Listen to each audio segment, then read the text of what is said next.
waxtuk ganu RFM matin tey ñuy dalal madame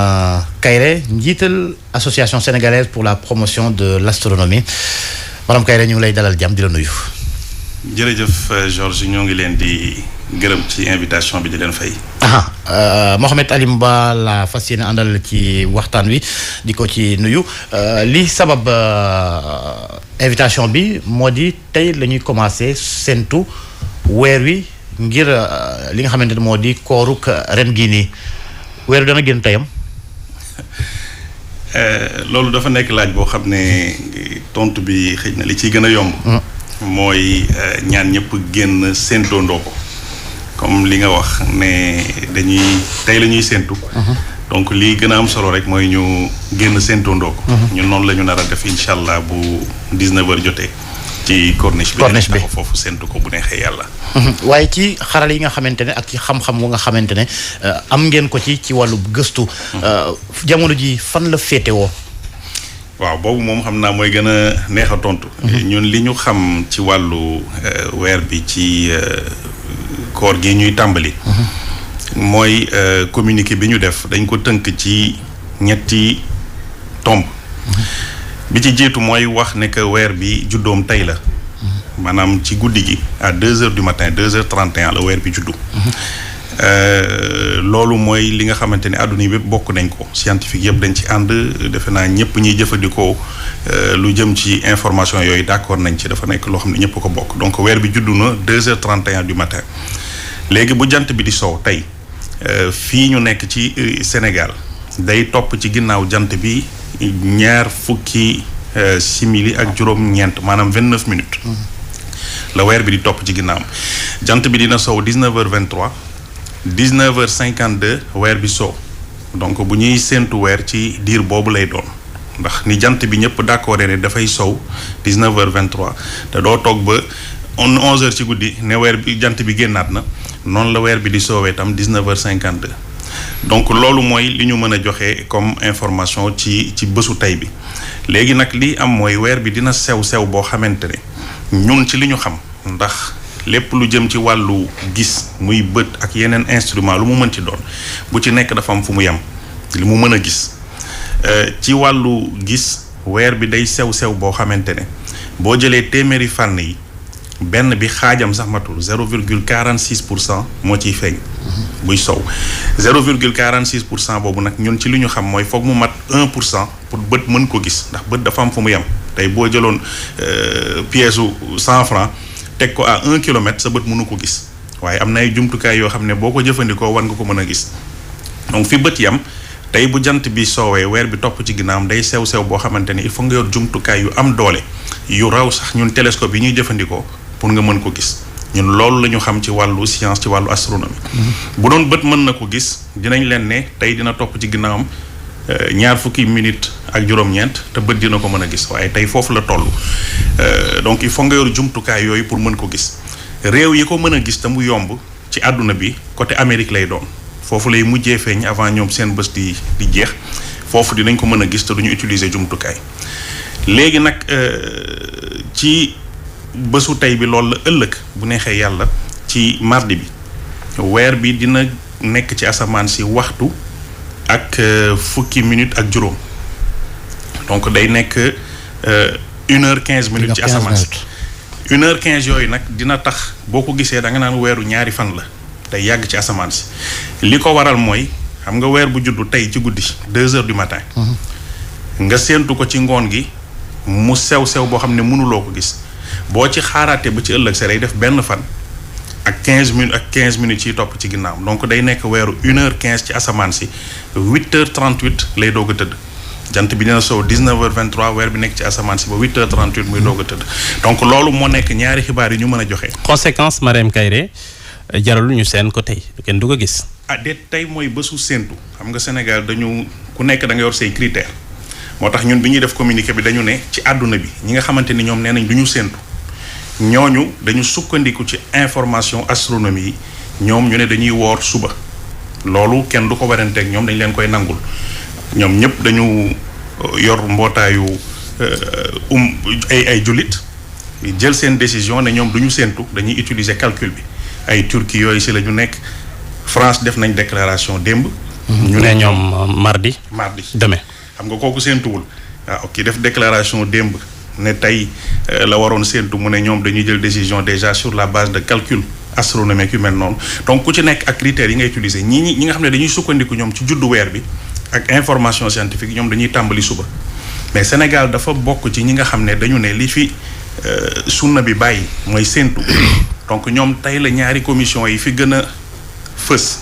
muy CONACOC ak coordination musulmane du Sénégal tey la ñuy séentu donc ñun li ñu leen wax mooy comme fii critère bi loolu la nañu àndandoo ñun ñëpp séentu ko ñun seetuñu ndax ci suñu calcul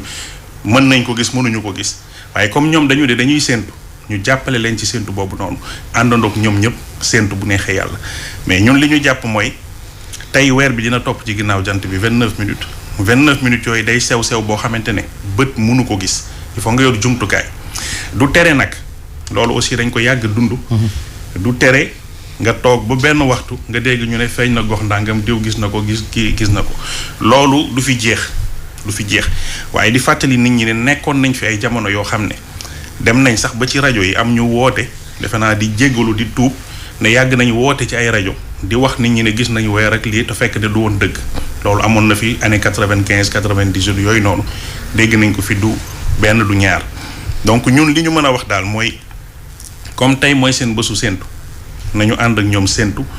li ñu yor ci xibaar ñu jox leen ko. ci séentu boobu wax nga ko sànq.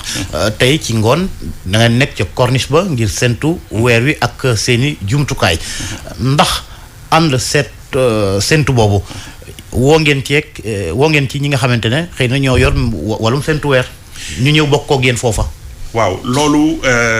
li ñu njëkk a def sax mooy communiqué bi. ñu partagé ko ak ñoom. parce que loolu dafa nekk loo xam ne ASPA mi ngi bind communiqué am ci wàllu weer bi depuis 2010. ça fait déjà 11 ans ñu koy def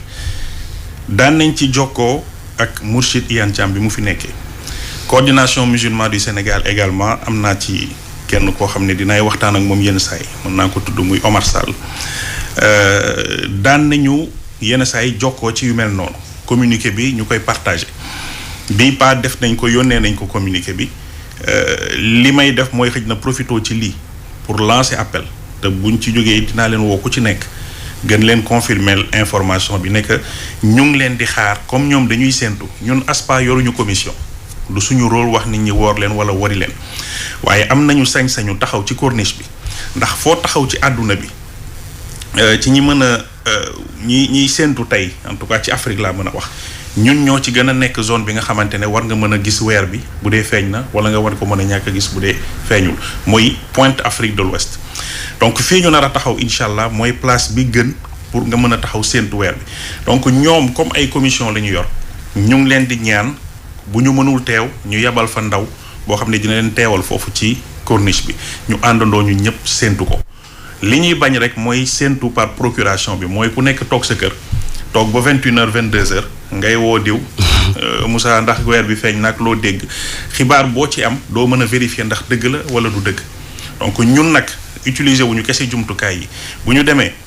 ñi fa yor jumelle dinañ taxaw ñi yor seeni bët kese dinañ taxaw am na ay imam yu fa nar a teew public bi ñi ci intéressé yépp presse bi invité nañ leen nit ñi ñëw taxaw tiim asamaan si 19h23 bu jant bi soowee ñëpp teg ci seen bët ñu koy topp di ko topp bu timis jotee dinañ fa taxawal waxtu julli timis continuer séentu 19h53 ñu xam ne weer bi sow na buñ ko gisee ñu ne gis nañ ko suñ ko gisul ñu ne gisuñu ko. justement boo leen ko gisee. sañ-sañ la ci jullit wu ne boo gisee weer wi nga jokkoog commission ba bu fekkee ne newuñ fa. ngeen ne leen weer wi gis nañ ko.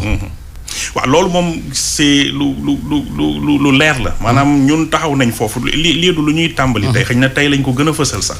waaye. korité tabaski yu mel noonu taxaw nañ ci corniche bi di séentu bu ñu amee xibaar nga gis nga ñàkk gis dama yëkkati sama téléphone dem si yàlla El Hadj Thiam moo doon bras droit wu ci wàllu séentu bi Mourchid Iyane Thiam wala Omar Sall yenn saay bu ma taxawee ba foofu bu ñu séentu ba pare dama leen di wane leen lu ngeen yor ci xibaar ñu kat séentu nañ gis nañ wala gisuñu ñu jël booleeg ñoom information yi ñu am. mais est-ce que sentir nga bi ngeen joxee seen information yooyu dañ koy jël en charge. ci liñ ma wax rek. laa bi nga commencé def loolu ba léegi parce que nee nga yàgg na tey ji. waaw bu dee commission bi lenn xam nga nit ki li mu la wax rek nga mën a xam ndax lu ma fekkewul mënuma ci wax ñun dinañ joxe information yi lenn xam naa ko mooy bu dee Konakok bi fi Mourchid nekkee. commission waaw bu. ancienne commission bu Mourchid Iyane Thiam mi ngi fi sax ba léegi. commission waaw ba léegi dañu am léegi ñetti président waaye en tout cas bi fi Mourchid nekkee El Hadj Thiam daanul woon def ñu war a séentu wala ñoom ñu pare bind seen rapport te yónneewuma ko wala mu woo ma laaj ma ñun lu ñu gis lan la ñu xalaat donc collaboration boobu moom dafa mës a am. Mourchid Iyane Thiam di ko profito di ko jàll itam Sénégal yépp ndax taxawaay bi mu doon taxaw ci réew mi ci wàllu jéem a boole nit ñi sama waxtaan ak moom bi mujj nee naa tey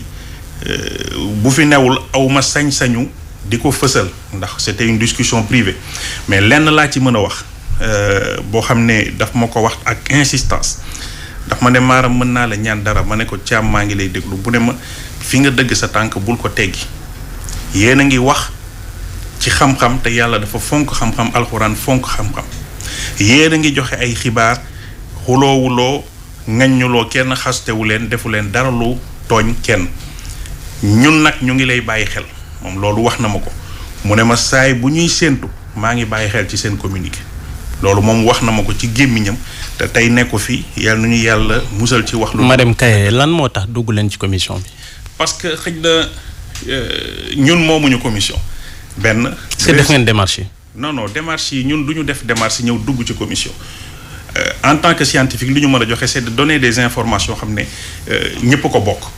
xam nga réew boo xamante ne commission yi bëri na te ñoom seen biir am nañu ñàkk déggoo ci yenn poñ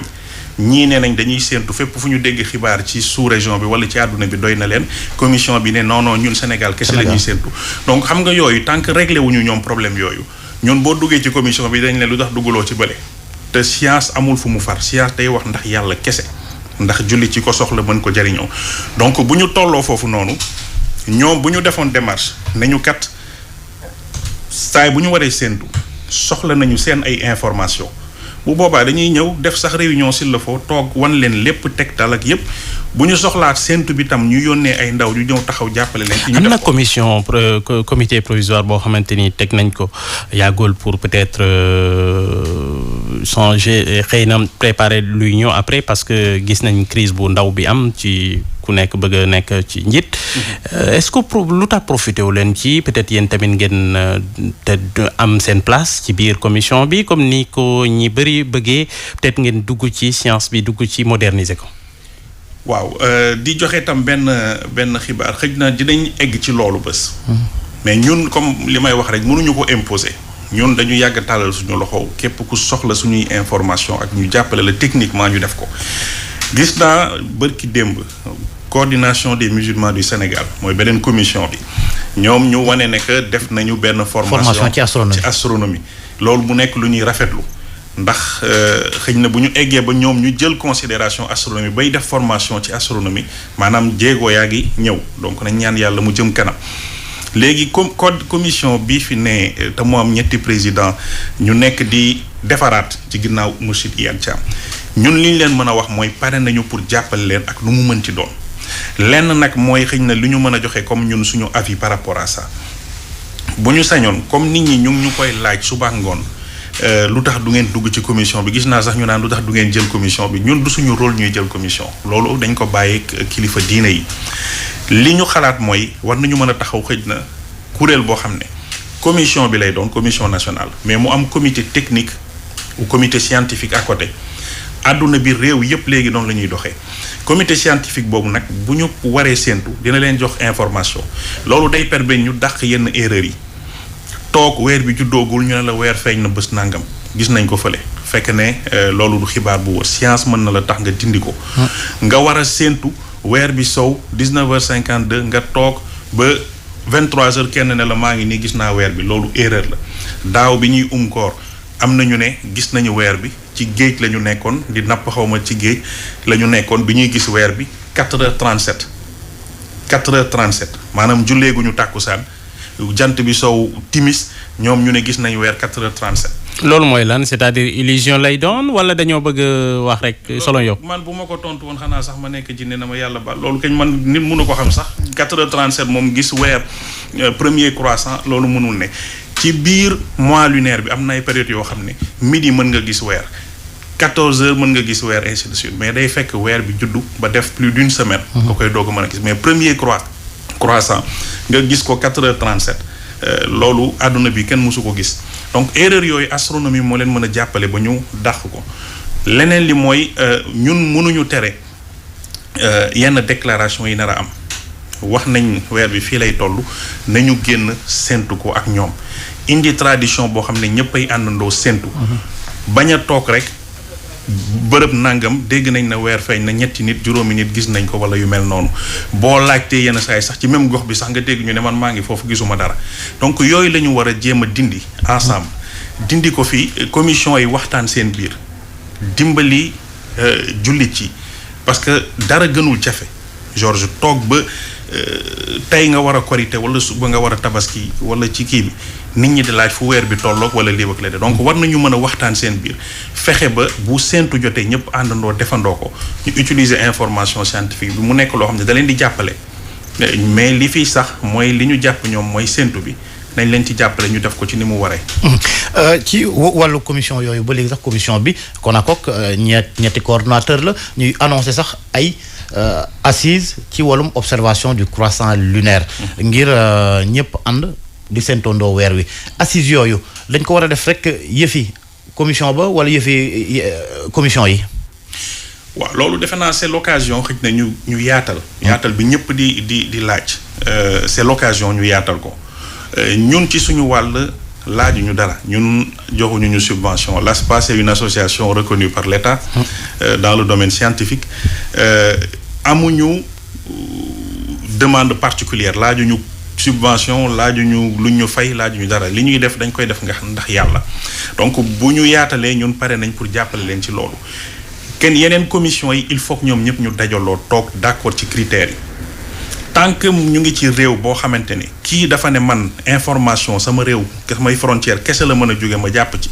kële ne man bu ma ko dégg ci àdduna bi ñooñu man gisuma nan la ñu mën a def ba juboo seen biir tant que tooguñu waxtaan ba d'accord ci critères yi duñu mën a avancer ci loolu donc ci coow rek lay kii bu ñu jugee ci loolu nag après ñuy doog a xool na la leen science mën a jàppale jox leen information yu wóor pour que ñu mën a dàq yenn erreurs yi. ci congrès oui Antoine ci Alimo ci congrès bi war a am peut-être pour ñu am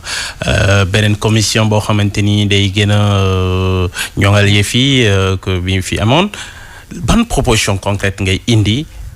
ak yan mécanisme comme nu ngi koy gisee ailleurs peut-être loo xamante mën nañ ko adapter fii. en 10 secondes. En 10 secondes, c'est de mettre un comité religieux,